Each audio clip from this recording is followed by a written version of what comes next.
Assalamualaikum warahmatullahi wabarakatuh.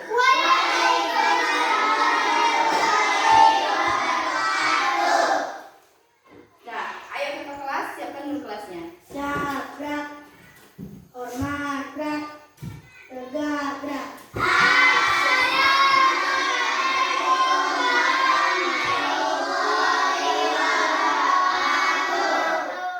Waalaikumsalam warahmatullahi wabarakatuh.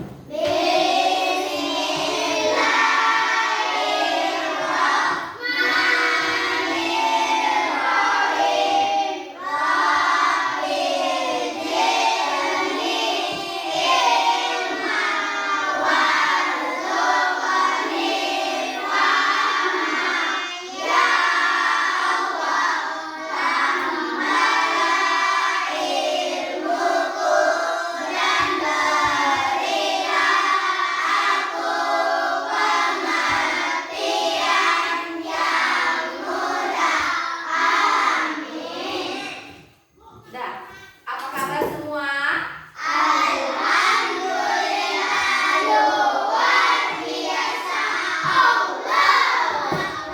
Alhamdulillah semuanya sehat.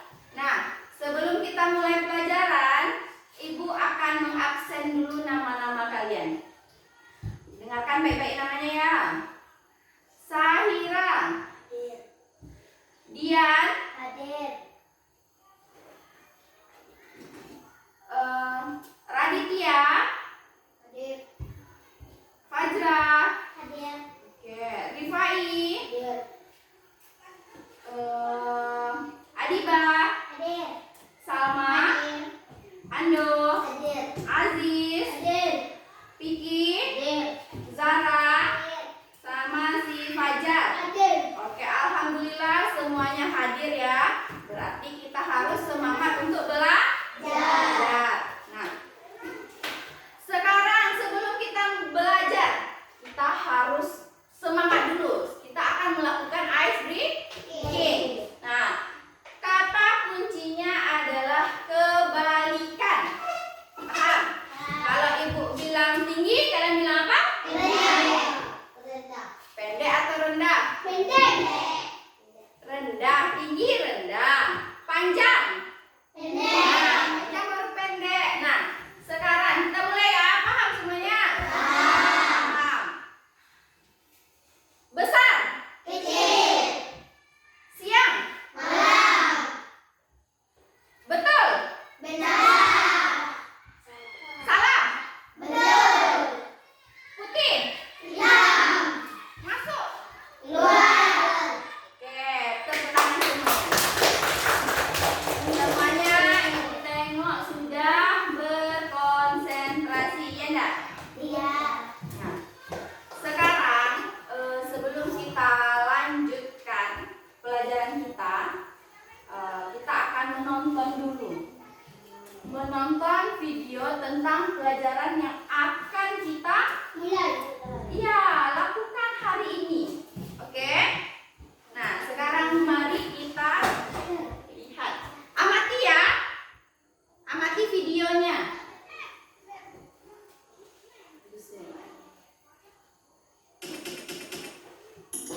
Pengenalan computational thinking. Hai teman kece, coba tebak apa artinya computational thinking atau berpikir komputasional? Adakah yang bermata jeli dan melihat kata komputasional di sini? Jadi mungkin ada hubungannya dengan komputer ya? Iya, betul sekali. Jempol buat kamu yang sudah menebak dengan benar. Berpikir komputasional adalah proses berpikir untuk menyelesaikan masalah dengan efektif dan efisien. Dalam ilmu komputer, proses berpikir ini dilakukan sebelum mulai menulis coding atau pemrograman. Jika sudah direncanakan dengan baik, maka coding yang ditulis akan sesuai dengan kebutuhan dan dapat diselesaikan dengan cepat dan tepat. Tapi ternyata berpikir komputasional juga bisa dilakukan tanpa komputer dan tanpa internet loh. Malah sebenarnya kita pun sudah menerapkannya dalam kehidupan sehari-hari. Mulai dari menggosok gigi, mencatat tugasan pelajaran, hingga menyiapkan tas untuk sekolah besok. Wah, kalau kita sudah bisa menerapkannya setiap hari, berarti kita semua sudah mahir dong. Eits, belum tentu. Contoh-contoh tadi kan menerapkan berpikir komputasional pada masalah yang sederhana. Masih banyak nih masalah yang lebih kompleks, seperti misalnya mengatur keuangan bulanan, apa yang harus dilakukan kalau kamu tersesat di tempat baru, hingga memilih jurusan dan karir.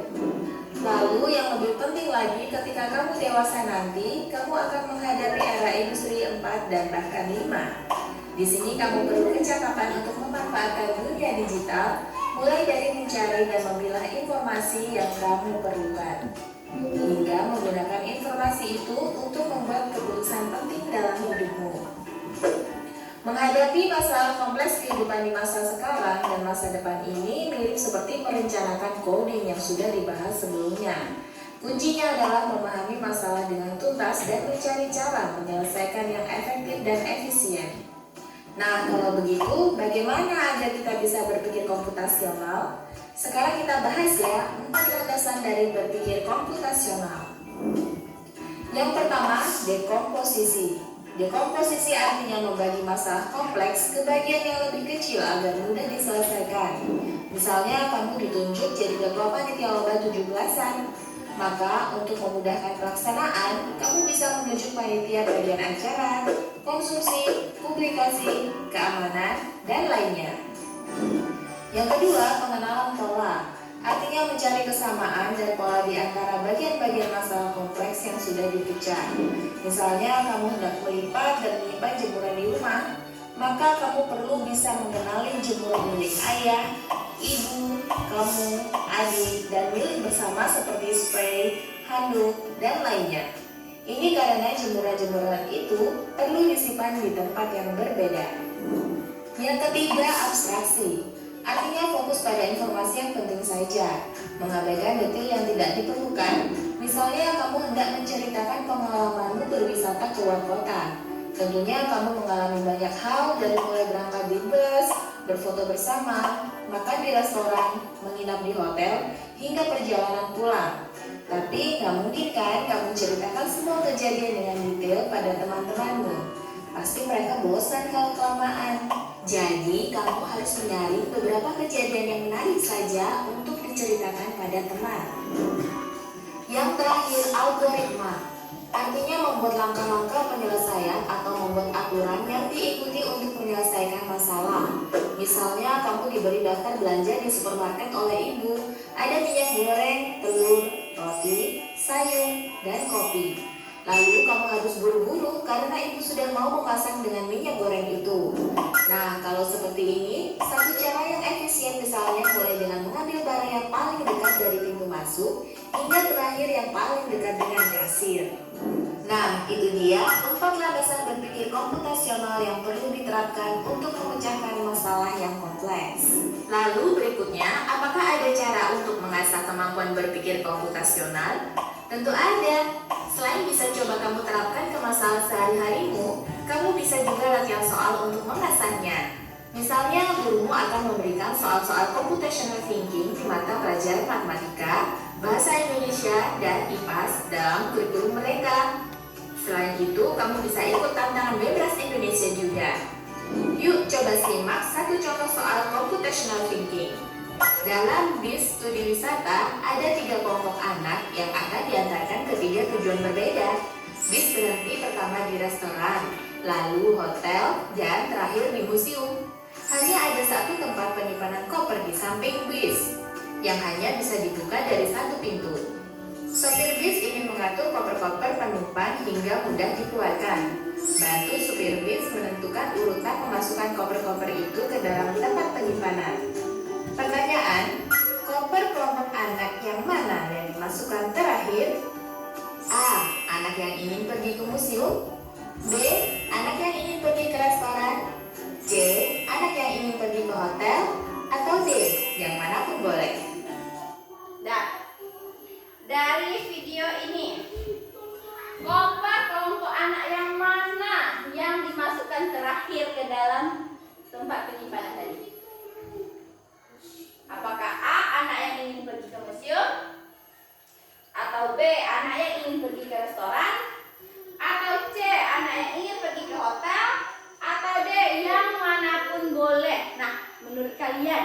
koper siapa yang terakhir masuk? Angkat tangan. B. Ada yang ingin pergi ke restoran. Ke restoran. Oke, yang lain. A. Anak yang ingin pergi ke Ke museum. Kenapa?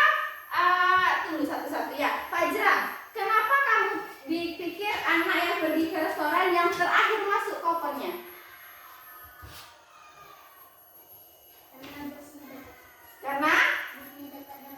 Karena yang pertama kali turun itu di restoran. Nah, ibaratnya seperti ini. Ini tempat penyimpanan barang tadi. Ada yang barang tas anak yang pergi ke museum, ada yang ke restoran, sama anak yang pergi ke hotel.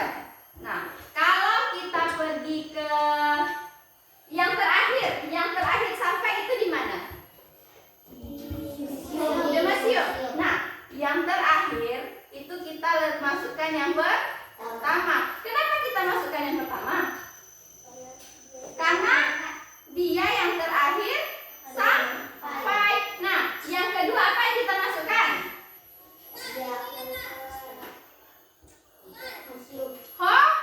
Hotel. Yang ketiga restoran. Nah, misalnya ini bus. Nah, jalan busnya sampai ke restoran pertama kalinya. Terus dibuka tempat penyimpanannya. Apa yang pertama kali diambil? Tas siapa? Anak yang pergi ke restoran. Ada berapa lagi penyimpanan di dalam sini? Ada 2. Punya siapa? Hotel sama ke museum. Nah, jalan lagi busnya sampai ke hotel. Apa tas siapa yang dikeluarkan? Tas hotel. Nah, tinggal tas siapa lagi di dalam? Museum. Jalan lagi busnya sampai ke museum. Yang dikeluarkan tas museum. Jadi urutan yang tadi sudah pas atau belum? Pas. Kalau misalkan kita acak-acak saja nih masukannya. Misalnya yang duluan dulu tas yang dari restoran. Nah, masukkan tas restoran. Habis itu yang museum. Lalu tas hotel. Jalan busnya. Pas sampai di restoran mau keluar. Nah, yang pertama kali barang yang dapat pasti tas hotel. Dibongkar lagi semuanya. Itu efektif enggak? Tidak, banyak kerjaan kita jadinya kan. Kita ambil dulu tas restoran, ambil dulu tas museum, baru dapat tas ini. Terus masukkan lagi. Lebih mana efektif dan efisien yang cara pertama atau kedua? Jadi jawabannya apa? B. Anak yang terakhir masuk. B. Anak yang Mari kita saksikan. Soal ini diadaptasi dari challenge.bebas.org. Kalau kamu tahu, coba ya dijawab di kolom komentar. Kejar Cita, kejar. Jadi jawabannya adalah siapa yang terakhir masuk? Ke restoran. Kenapa ke restoran? Nah, yang ini Karena yang pertama kali turun adalah yang di restoran. Makanya dia yang pertama kali, yang terakhir masuk. Nah, jadi kayak gitulah berpikir komputasional itu. Berpikir komputasional itu adalah bagaimana caranya kita menyelesaikan masalah dengan struktur yang baik, dengan efektif dan efisien. Misalnya seperti tadi, kalau kita masukkan dulu koper yang dari museum, maka kerjaan kita akan banyak. Kita keluarkan dulu museum, keluarkan dulu hotel, baru dapat tas yang untuk restoran. Nah, kalau misalnya kita susun rapi-rapi, terstruktur, maka kerjaan kita tidak banyak. Kita cuma cukup ambil tas lalu pergi. Tidak keluar masuk ke dalam tempat penyimpanan tadi. Nah, sampai di situ paham? Nah, ada video satu lagi supaya kita lebih memahami.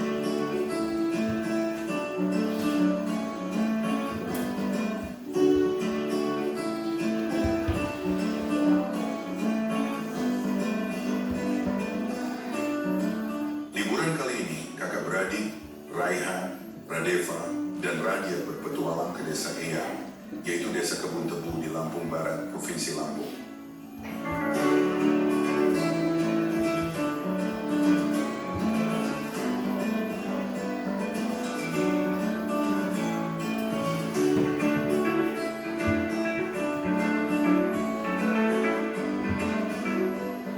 Bro, akhirnya kita sampai di desa Eyang.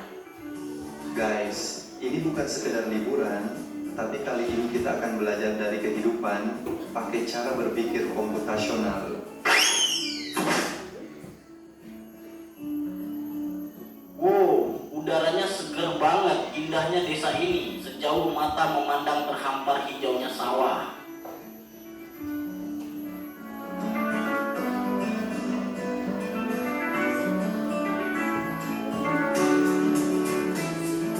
Jadi kita perlu bersihin rumah Eyang nih. Gimana kalau kita bagi tugas aja supaya lebih cepat? Setuju, tapi kita mulai dari mana dulu? Aku bakal sapu debunya, terus Radeva kamu pel lantai, dan Radia beresin buku-buku di rak ya. Dekomposisi artinya memecah masalah besar menjadi bagian-bagian kecil yang lebih mudah dikerjakan.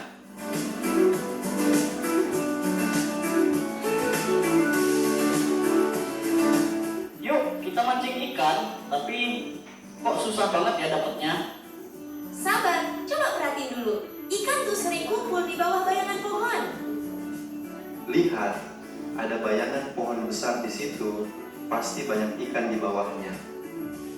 Ah, jadi harus sabar dan perhatiin pola alam ya. Pengenalan pola adalah mengenali kemiripan atau pola dari masalah yang kita temui.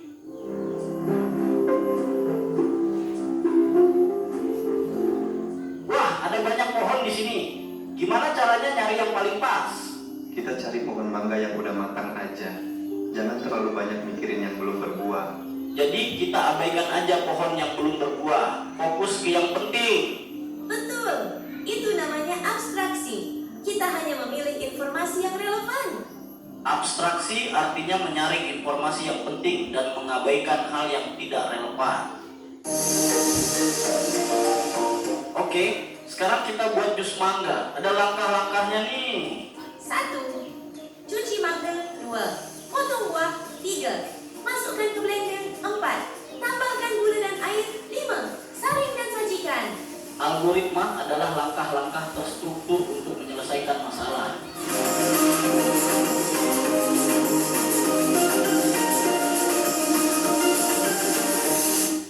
Nah, setelah kita melihat tadi, kita jadi lebih memahami apa itu berpikir komputasional.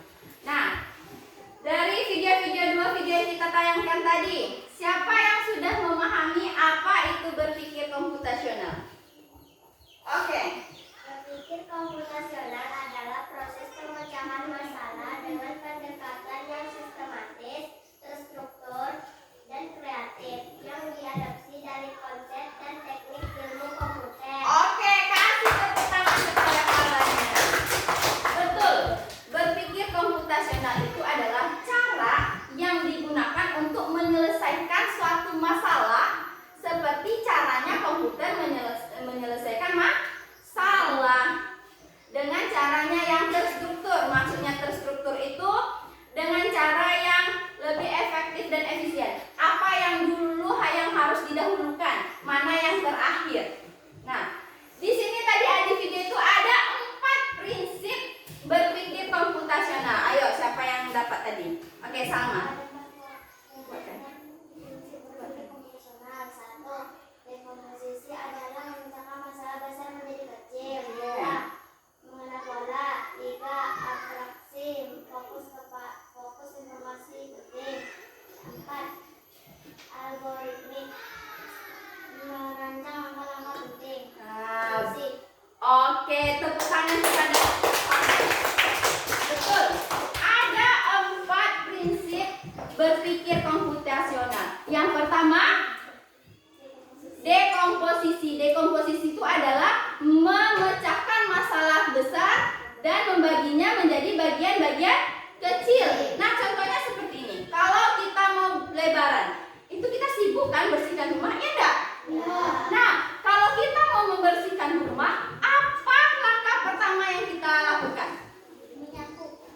Menyapu atau apa lagi? Menyapu. Membersihkan loteng atau langit-langit rumah. Mencuci piring. Nah, langkah yang lebih efektifnya itu apa? Dibagi dulu. Kan rumah itu tidak hanya satu ruangan, iya nggak? Nah, rumah itu terdiri dari beberapa ruangan. Kita bagi kelompok, kita bagi tugasnya. Misalkan kita punya 3 saudara. Misalnya saudara pertama itu membersihkan seluruh kamar. Saudara yang kedua itu tugasnya untuk membersihkan daerah dapur dan ruang makan. Nah, kita yang terakhir misalnya kita membersihkan ruang tamu atau keluarga. Nah, kalau kita sudah pecahkan itu, jadi masalah itu jadi ringan tidak? Ya. Pekerjaan itu jadi ringan tidak? Ya. Iya, jadi ringan. Kalau kita yang membersihkan semuanya, maka kita akan capek, tepar bahasa sekarangnya, iya enggak? Ya. Nah, itulah dekomposisi. Yang kedua apa? Mengenal pola. Contohnya, kalau tadi kan memancing. Kalau kita memancing itu kita harus melihat dulu di mana daerah yang biasanya banyak ikan. Bisa nggak kita mancing aja? Nggak bisa kan? Kita pertamanya harus melihat dulu. Oh, di sini bagian sini banyak ikannya. Oh, bagian sini nggak banyak. Kenapa nggak banyak? Karena airnya dangkal dan deras. Misalnya kita kan berpikir gitu kan? Nah, yang ketiga apa tadi yang ketiga? Abstraksi. Apa itu abstraksi? Kita fokus kepada yang penting saja. Contohnya, kita kan ada banyak pohon rambutan nih di sekitar kita, ya enggak? Ya. Nah, kita tuh mau mengambil rambutan yang masak, ya enggak? Nah, sedangkan di satu pohon rambutan itu banyak tingkatnya. Ada yang masih berbunga, ada yang masih putihnya, ada yang apa namanya tuh udah belum masak lagi, udah besar tapi belum masak. Nah, jadi kita apa yang kita ambil? Yang mana? Yang masak saja. Apakah kita mempedulikan yang masih berbunga, yang masih putih? Iya? Tidak. Kita hanya fokus kepada yang masak saja. Kita kan pasti ngambil yang masak. Oh, itu masak. Oh, itu masak. Iya enggak? Ya, itu sama dengan abstraksi. Nah, yang keempat. Apa yang keempat? Algoritmik. Algoritmik itu maksudnya adalah kita membuat sesuatu itu sesuai langkah-langkahnya. Contohnya, di sini tadi kalau kita mau buat jus mangga katanya kan, pertama kita cuci dulu mangganya, ya kan? Habis itu kita potong-potong, masukkan dalam blender, masukkan gula, masukkan es batu, masukkan susu. Lalu blendernya dihidupkan. Bisa pertama-tamanya kita blender gulanya dulu. Lalu udah di blender sama es batu, lalu baru kita masukkan mangga ke dalam gelas. Bisa kayak gitu? Tidak. Kalau kita lakukan seperti itu, maka hasilnya itu tidak akan tercapai. Nah, sampai di sini paham? Ada yang tidak paham? Nah, ternyata ini berpikir komputasional ini sudah kita lakukan dalam kehidupan kita sehari-hari, tapi kita tidak sadar kalau bahwasanya itu adalah berpikir komputasional. Begitu. Nah, untuk lebih memahaminya lagi, Ibu akan membagi kalian seperti ini aja ya kelompoknya, terdiri dari 4 kelompok sesuai dengan prinsip berpikir komputasional tadi. Nah, kelompok 1, 2, 3, dan 4. Nah, ini dia ada lembar kerjanya. Nanti kalian isi sesuai perintah yang ada di lembar kerja ini. Misalkan ini kelompok dekomposisi. Nah, misalnya kelompok pertama. Ini anggota kelompoknya siapa aja, tulis nama-nama anggotanya. Lalu ini ada pertanyaan dan tugasnya. Silakan kalian isi dan diskusikan bersama teman satu kelompoknya. Jangan ada yang melamun nanti ya, kita berdiskusi. Diskusi sama-sama. Yang tidak paham boleh ditanyakan sama Ibu. Nah, silakan Ibu kasih waktu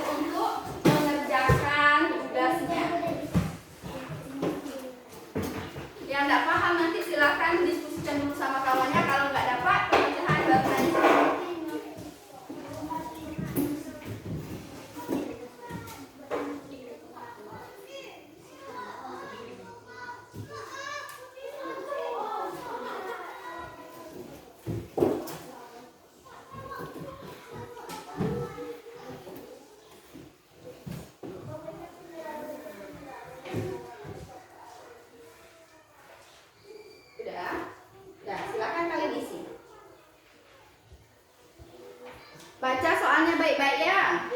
Pahami.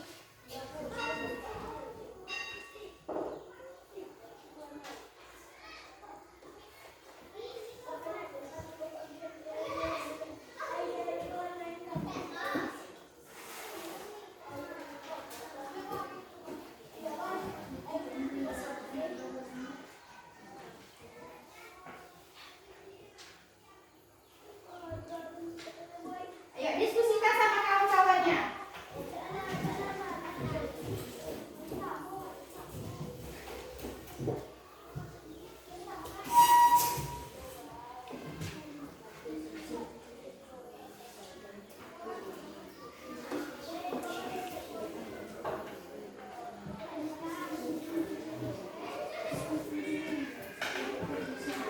Dapat? Bisa?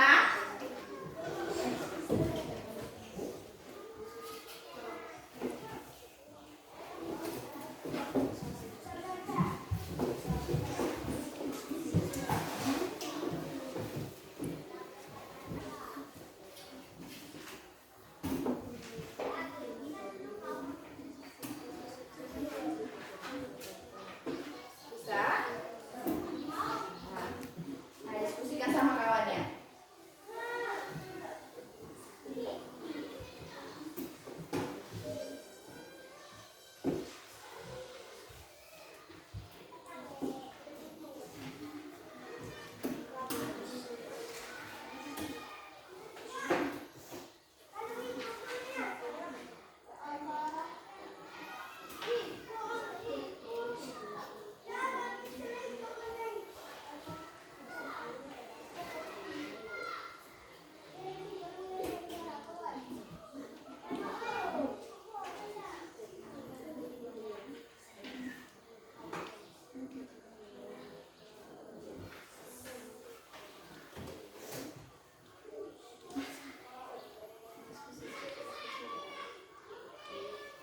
Bisa?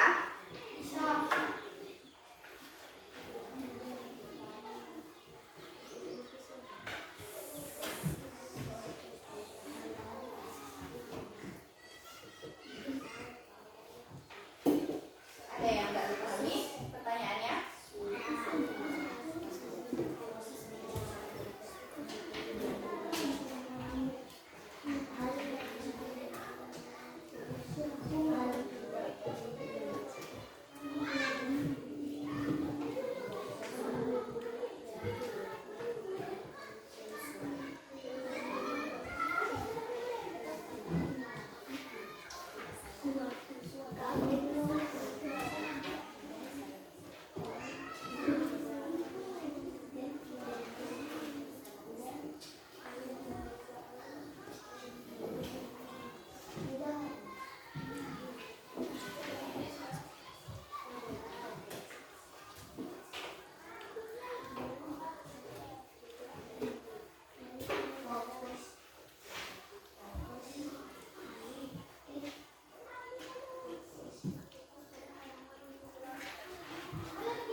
tidak jelas pertanyaannya? Yang mana?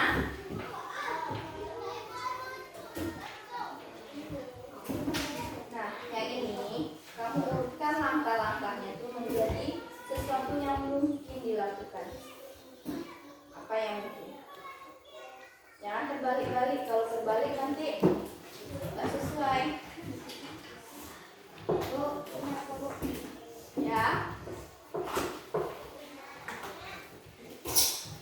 Nah, yang ini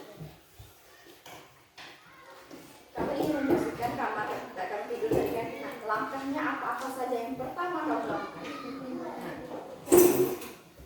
paham? Contohnya apa?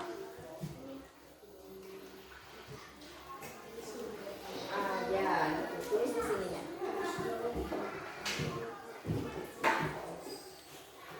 Di sini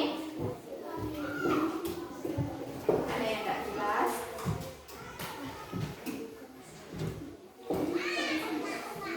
Ya.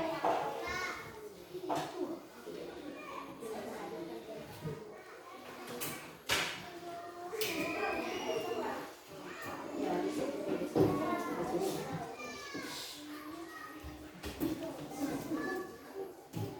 Ya. Oh, yang ini. Ini mengapa penting untuk kamu untuk melakukan itu?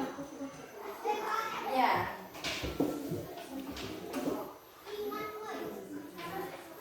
Nah, ya bagus, ini buat peta sekolahnya jadinya ya. Hilangkan bagian yang tidak penting. Kalau kita membuat peta tuh apa saja yang tidak penting.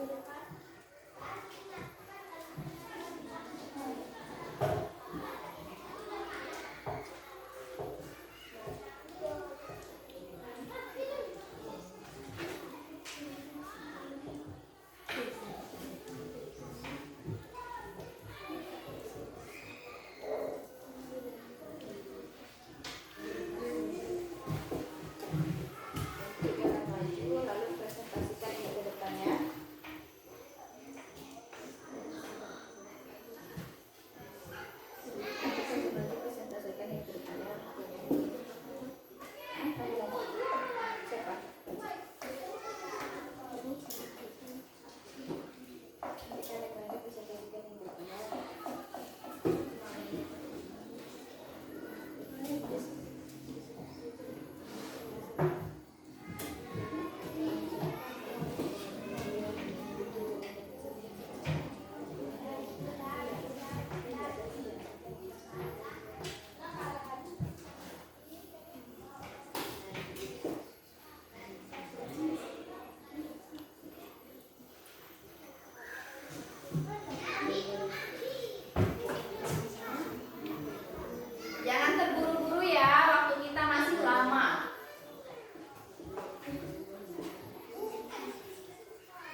Nah, ini tulis di sini nih.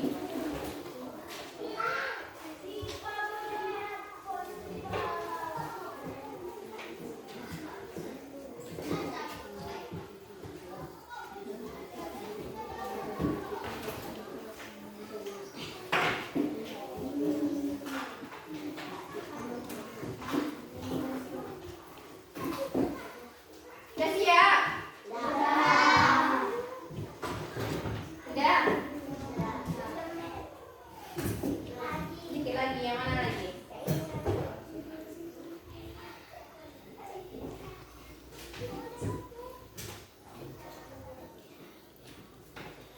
Ini udah?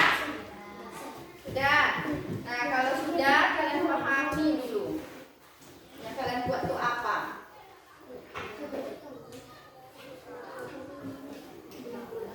Udah siap? Belum. Yang mana yang agak susah rasanya? Yang ini. Nah, kalian baca polanya. Ini pola yang di atas ini seperti apa? Nah, di bawahnya gimana? Nih, masih belum siap.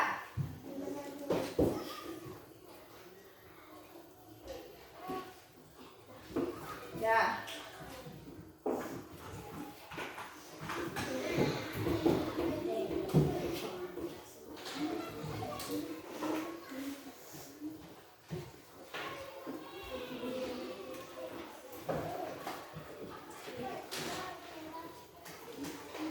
Udah siap?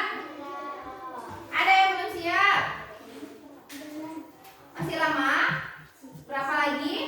Sedikit lagi. Mem tunggu waktunya 5 menit lagi ya.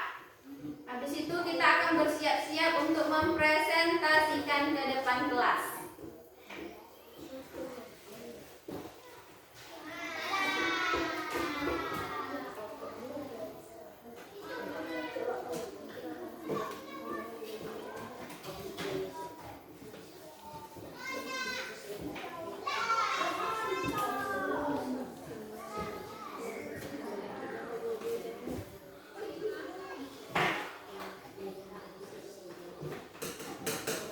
Bisa, Sis? Paham? Oke, bagus. Ini paham? Ajar? Bagaimana? Bisa dipahami? Bisa, alhamdulillah.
pertanyaan.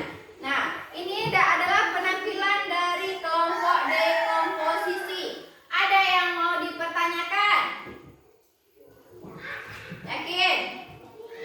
Kalau kelompok dekomposisi yang beri pertanyaan kepada kalian, boleh enggak? Boleh. Nah, Zahira, ada yang mau ditanyakan sama kawannya? Dikasih penjelasan. Sama udah paham dekomposisi? Nah, jadi penampilannya udah lumayan bagus ya, udah berani tampil. Nah, sekarang ini adalah kelompok dekomposisi. Maksudnya adalah memecahkan apa tadi katanya nak? Proses memecahkan suatu masalah besar atau kompleks menjadi bagian-bagian kecil. Nah, dari kelompok ini temannya buat contohnya cara membersihkan kamar tidur. Fajar, ini kawannya ini buat contohnya cara membersihkan kamar tidur. Nah, apa langkah pertama yang dilakukannya? Pertamanya, kawan-kawannya membuka jendela dulu. Kenapa dibuka? Supaya udara segar masuk dan udara kalau kita membersihkan itu udara kotor itu keluar, sirkulasi udaranya lancar. Yang kedua apa sayang? Merapikan tempat tidur. Nah, setelah itu kita rapikan dulu tempat tidurnya. Lalu melipat selimut. Nah, setelah tempat tidur kita rapi, lalu kita lipat selimut kita. Lalu merapikan. Setelah tempat tidur kita udah rapi, kita beralih ke rak buku. Kan karena belajar semalam jadi berantakan, jadi kita rapikan. Setelah itu, setelah semuanya rapi, nah baru kita sapu lantainya. Setelah itu, mengepel lantainya.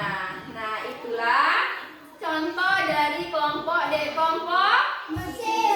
Beri tepuk tangan dulu. Oke, terima kasih. Sekarang kelompok 2. Kelompok 2 siapa yang maju? Oke, Fajra.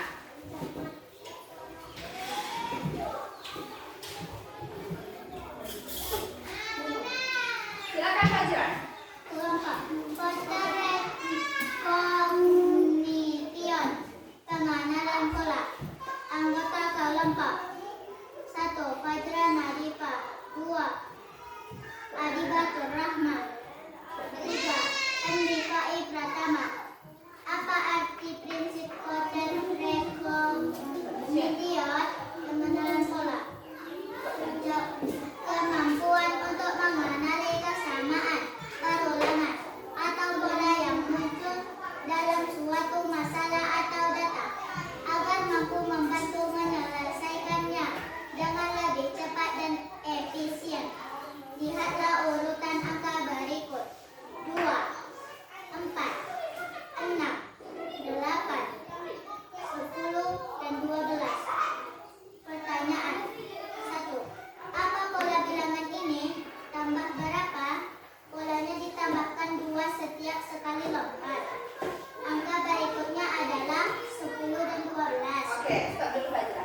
Nah, sekarang kita belajar nih pengenalan pola. Nah, contohnya 2, 4, 6, 8. Setelah itu, angka apa lagi yang mungkin muncul? 10. Kenapa 10? Di antara 2. Hah? Di sini berapa 10? Kenapa 10? Karena lompat 2. 1 kali lompat tambahnya berapa? 2. 1 kali lompat tambah berapa? 2. 1 kali lompat tambah berapa? 2. Jadi dilompatkan lagi ditambah 2. Dilompatkan lagi tambah 2 tambah 10 jadi berapa? 12. Jadi polanya adalah ditambah 2. Contoh lagi. 3, 6, 9. Nah, setelah ini apa lagi? Yang bisa angkat tangan. Ah, 11. Kenapa 11? Lompat berapa? Lompat 3. Lompat. Kata si Zara 11. Ada jawaban lain? Ada 12. 12. Mari kita tengok ada 2 opsi jawabannya. Mana yang betul? Kita tengok ini lompat berapa? 3 ke 6? Lompat 3. Sini lompat 3. Lompat lagi tambah 3. 9 tambah 3. 2. 11. Mana yang betul? 11 atau 12? 12. Nah, setelah itu apa lagi? Lompat berapa lagi? 15. 3. Jadinya 15. Kenapa kita bisa tahu ini 11 dan 15? Karena dia lompat 3. Ya, karena kita lompat 3 karena sudah kita melihat polanya. Begitu. Nah, lanjut. 3. Amatilah pola kegiatan kita berikut. Senin, bangun, mandi, sholat, sarapan, berangkat ke sekolah. Selasa, bangun, mandi, sholat, sarapan, berangkat ke sekolah. Rabu, bangun, mandi, sholat. Tanda tanya. Pertanyaan 1. Apa pola kegiatan Nisa? Kegiatan pagi Nisa? Senin, Selasa, dan Rabu kegiatannya sama. Kegiatan Nisa selanjutnya di hari Rabu kemungkinannya adalah sarapan, berangkat ke sekolah. Nah, tengok polanya. Pola hari Senin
jadi algoritma ini adalah apa tadi?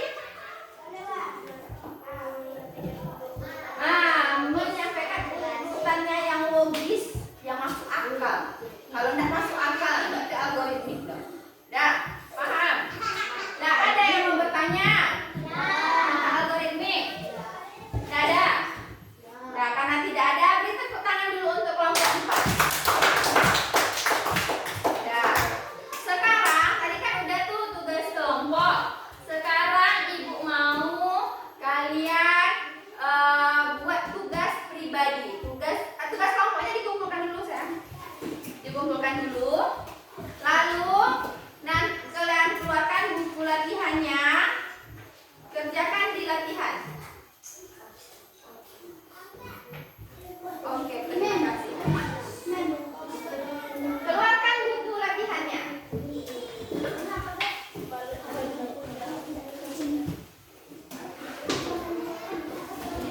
Keluarkan buku latihannya.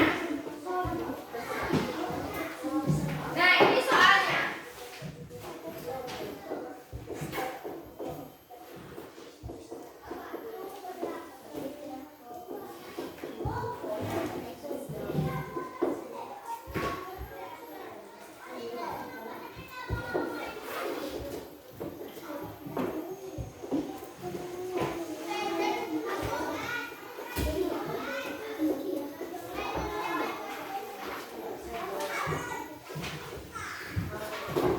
Soalnya cuma 2 saja. Silakan ditulis. Perorangan. Keluarkan buku latihan masing-masing. Iya. Keluarkan bukunya sayang.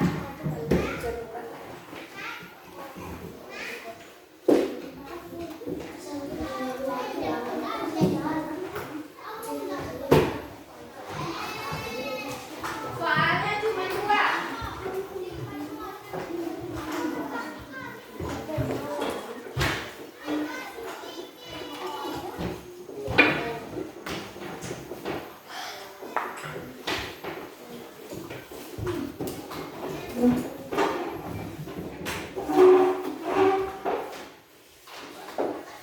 Dah, soalnya cuma 2.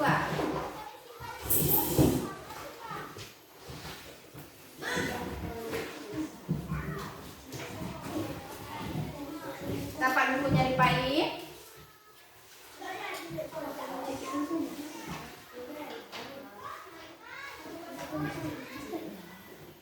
Ya, bisa dapat Ando?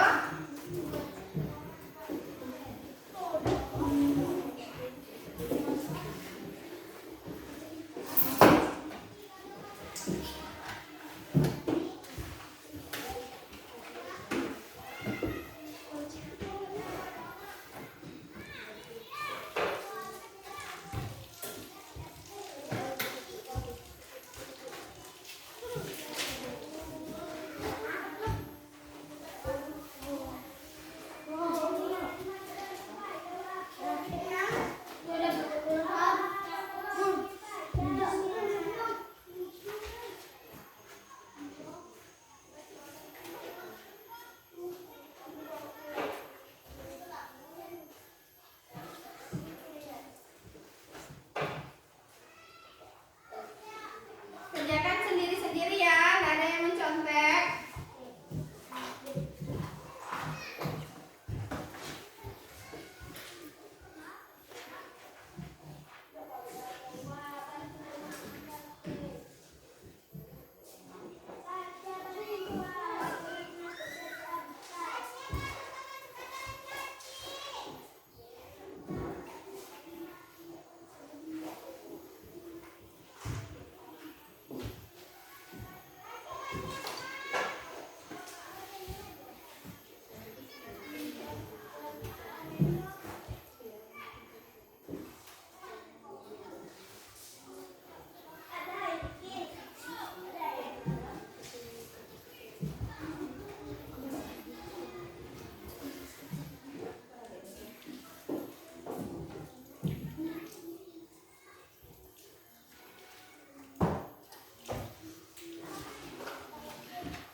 kumpulkan nanti.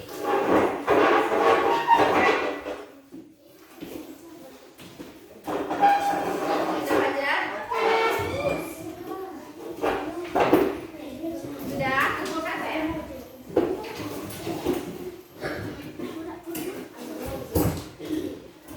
Sudah, Anda sudah siap?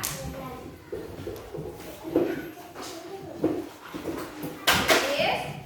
Bagus. Kak Ida, bagus. Sudah dong? Oke, bagus. Nah, alhamdulillah kita sudah belajar tentang berpikir komputasional. Nah, setelah mempelajari ini, apa yang anak ibu rasakan setelah mempelajari pelajaran berpikir komputasional ini? Gembira, seru. Nah, lalu apa lagi? Happy. Apa lagi? Oke, lalu hal menarik apa yang kalian rasakan? Hal menarik yang saya rasakan adalah senang selama ini kita sudah berpikir secara konvensional, tetapi kita tidak menyadarinya. Nah, hal menarik yang Salma rasakan adalah ternyata dari dulu kita sudah belajar atau tentang berpikir komputasional, tetapi kita tidak menyadarinya bahwa itu berpikir komputasional. Nah, setelah kita mempelajari ini, jadi kita tahu apa itu berpikir komputasional. Setiap kegiatan yang kita lakukan itu berhubungan dengan berpikir komputasional. Jadi semuanya paham anak ibu? Paham. Alhamdulillah. Nah, sebelum kita tutup pelajaran hari ini, untuk besoknya kita akan melanjutkan pelajaran ini lagi ya.